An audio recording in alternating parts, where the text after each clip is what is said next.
Hi guys, welcome back to Pitch Intel. It's a happy mood today because Liverpool just finished a game against Galatasaray in Turkey. You know, I said it. I said it in my previous videos that this luck would eventually catch up with Liverpool. I knew they would eventually run out of luck, and it has started. Because this is where they needed the luck the most, and they've already finished using the luck. They've used it all, right? They've used it in the previous games against Bournemouth, Newcastle, and the rest of the games where they won in late minutes and in the late seconds. So they've run out of luck, they've run out of steam. They are now a team that basically anyone can beat. I know you're going to come for me, but it's actually the truth. If you watch the game against Galatasaray today, you would agree with me that Liverpool are actually not it, right? They're not it.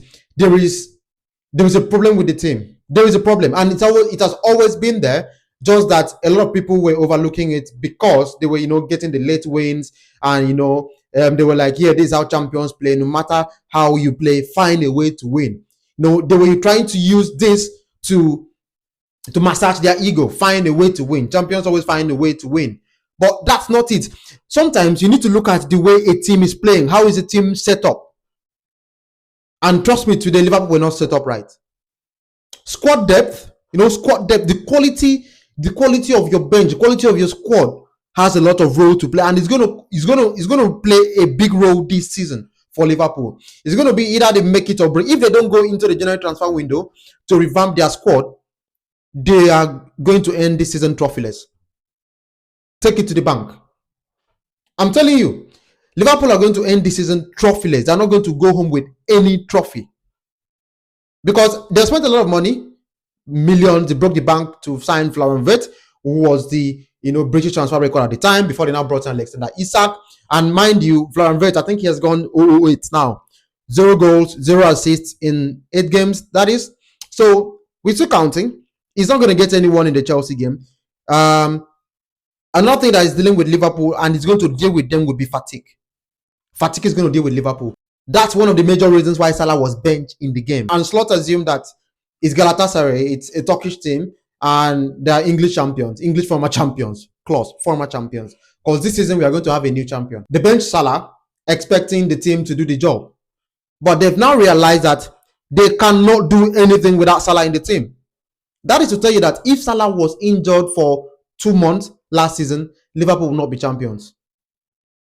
Trust me, they would not be champions. So fatigue is going to deal with them, and that's the reason why they benched Salah and now brought him in later in the game. But he couldn't do anything, though he had a lot of passes, swinging a lot of crosses into the far corner to see if someone will be able to put into the back of the net. But unfortunately, that didn't work. So not starting Salah cost Liverpool this game, because that is their man. Now they have Chelsea next. They have Man U afterwards.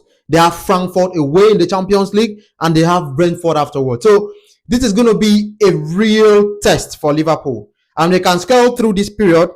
Just maybe they will be able to put up a challenge for Arsenal in the league, right? So the game, I'm going to go into the game now, right? Liverpool had a lot of loose passes in the game. They lost position where they should not be losing position. They were giving away cheap passes, and they were kind of disjointed. They were not compact. They were not compact whilst they were playing, and that really made Galatasaray exploit. So what Galatasaray did was that they came with heavy intensity, going man for man, putting in the press, very high press, and forcing Liverpool to make these mistakes. What you should know is that Galatasaray are Turkish champions, former Turkish champions, and Liverpool are also former English champions. So when you're coming to the Champions League, you should know that these guys are coming to play at a certain level as well. So it's now what I usually call 11 young men playing against 11 young men. So let the best man win. And today you would agree with me that Galatasaray put up a fight against Liverpool, and they really deserve to win that game. They missed a lot of clinical chances as well, especially in the first half. Osimhen missed a one-on-one that he should have converted. Then there were all the other runs as well, that Osimhen made that he should have probably made the shot earlier, like one where he wanted to take the shot, and he was now, I think, was it Zaboslai or who was that? Curtis Jones, I think, now came in to intercept that ball and tilted the ball from Osimhen's feet. And Osimhen, I think that was part of what contributed to Osimhen being stopped off early in the second half, because I'm not sure he was okay after that. But I think he's going to be fine. Not really, really, really serious. So now I would also have to comment on Liverpool players. I'll comment on Frimpong. I'll comment on Kekes. You see Kekes. You see Kekes. That guy is a flop. Why I'm really upset is because I have him in my FPL. For those of you that play FPL, you understand what FPL means. This brother has been deducting points from me instead of giving me points. From one yellow card to the other yellow card to being stopped off early to not giving any assists. This is a fella that used to give loads of assists while I'm at Bournemouth. Look at what he's doing at Liverpool. He's not. I'm not sure he'll be able to match Robertson's, portfolio at Liverpool. I'm not sure he's a guy to do it. Then Frimpong, bro, Jeremy Frimpong. You just need to do better. Trust me, you need to do better. I like you. You're agile. You have the eagerness, to succeed, and I do love you for that. And I pray that you become a much better player and sync with the Liverpool team. But for now, yeah, that's an X for me. Isak, X. Would you say because Isak did not actually play the preseason, that's the reason why he's rusty? No, I don't think so. Because he was training. Isak is rusty. Isak is really rusty. Ekitike is much more of a threat for me than Isak. Though Ekitike also missed a one-on-one chance. Oh my days, that should have been a goal. But I'm happy he didn't score because it makes it more fun when Liverpool get to lose like this and people really get to see them for who they are, because it's a fraud of a team. They're not really playing well. Not really. They're not playing well at all. They just managed to win game just because probably some of the other teams are scared, especially in the English Premier League. They're scared to come out and play against Liverpool. So the teams that are really bold enough to come out and take the game to Liverpool, you'd see they'll really give Liverpool a run for their money. So this and many more are one of the reasons why I'm like, nah, Liverpool are not really it for me. They're trying as much as possible to accommodate Florian Wirtz. Last match day in the Premier League, he played on the left wing position. Today, he started on the right wing position. So they're just trying to see how this guy can fit into the team. They're trying for him, and I trust Anslot. When he gets it up to here, he will tell you, brother, please, you'll be coming off the bench. I need to win games. Because if Szoboszlai is playing number 10, you see Liverpool play way better. They'll play way better. Now, let me talk about Galatasaray, right? Osimhen, good player, good press. He knows how to press for the team. He's never tired, always on the run, always on the move. And I like what he was doing. You'd never catch Osimhen fall deep. No, unless probably maybe there's a corner and he wants to hit that out. But anytime they're out of position, he was the key to making Konate and Van Dijk not join in the front press. Liverpool like to play on the front foot. So when they can round the team in the center, in the box area, in the 18 box area, but Osimhen was always in the center of the line. That way, Konate and Van Dijk have to stay with him. They can't really go forward. And that was the reason, that was how they got that goal. If you watch the goal that they got here, Gundogan, oh my days, Gundogan is another guy. I'm coming to Gundogan. Gundogan was able to, make some turns, make use of the half space, and the way we was able to create that chance where Szoboszlai committed that foul and Galatasaray got the penalty, right? But it was because Osimhen was there. That's the reason why Liverpool cannot really press them high. If you observe, when Icardi came in, oh my God, that brother is sluggish. He's sluggish. How is he still like Galatasaray?